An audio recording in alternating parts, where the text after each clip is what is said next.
Hello everyone, রবিবার আজকে বিকেল এখন 6টা বাজছে। সবাই মিলে রেডি হয়ে গেছি, যাব আজকে আমার ছোট দেওয়ারার জায়ের বাড়ি। ছোট দেওয়ারার যাকে তো আপনারা আগেই দেখেছেন, দিল্লিতে থাকে ছত্তরপুরে।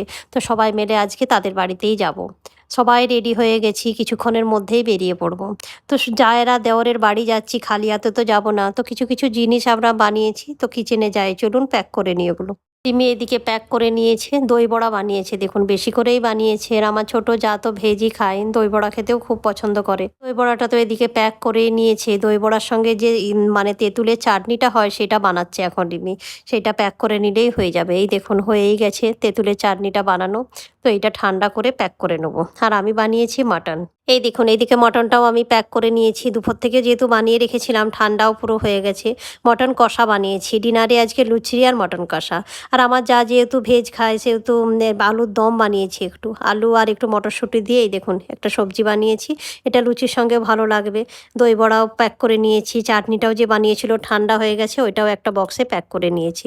তো চলুন বেরিয়ে পড়ি, পৌঁছাতে তো আবার টাইম লাগবে। সন্ধে যত হবে রাস্তাতে তত জ্যাম। বাচ্চারা তো খুব খুশি, কাকু কাকিমার বাড়ি যাচ্ছে। এখানেও এমনিতে কোথাও যাওয়ার নেই, বাড়ি থেকে স্কুল আর স্কুল থেকে বাড়ি। তাই যখন থেকে শুনেছি যে কাকু কাকিমার বাড়ি যাব আজকে, তো চারজনে দেখুন এত খুশি। পৌঁছে গেছি আমরা। বাচ্চারা আসা মাত্রই তো খাওয়া দাওয়া শুরু করে দিয়েছে। আর টিভিও চালিয়ে দিয়েছে। টিভি না দেখলে তো এক জায়গায় বসে থাকবে না, সঙ্গে স্ন্যাক্স খাচ্ছে আর টিভি দেখছে। 7টার সময় পৌঁছে গিয়েছিলাম, তো এসে চা স্ন্যাক্স অনেক রকমের খাওয়া দাওয়া হলো।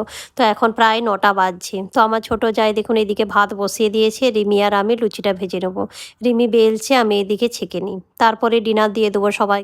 এদিকে আমার ছোট যা ডাল সবজি সব বানিয়ে রেখেছে, অল্প করে ভাত লুচি। লুচি তো মটনের সঙ্গে দারুণ লাগে, বাচ্চারা খুব পছন্দ করে আর বড়রাও। ডিনার তো সবাইকার হয়ে গেছে, তো এখন বসে বসে গল্প করছি। কালকে আবার বাচ্চাদের স্কুল আছে, অফিস আছে, তো তাড়াতাড়ি বেরিয়ে পড়বো। রাত্রেবেলায় অতটা ভিড় থাকবে না, রাস্তা খালিই থাকবে। তো চলুন বেরিয়ে পড়ি। বাচ্চারা তো কিছুতেই আসতে চাইছে না, কোথাও বেরোনাই তো, কোথাও গেলে ওদের ভালোই লাগে, আসতে চায় না সেই জায়গার থেকে। তো চলুন প্রায় গুরগাঁও পৌঁছেই গেছি। ভিডিওটা এই পর্যন্ত। ভিডিওটা ভালো লাগলে চ্যানেলটাকে সাবস্ক্রাইব করবেন, লাইক করবেন, শেয়ার করবেন। আর ভিডিওটা কেমন লাগলো অবশ্যই কমেন্ট করে আমাকে জানাবেন। দেখা হবে নেক্সট ভিডিওতে।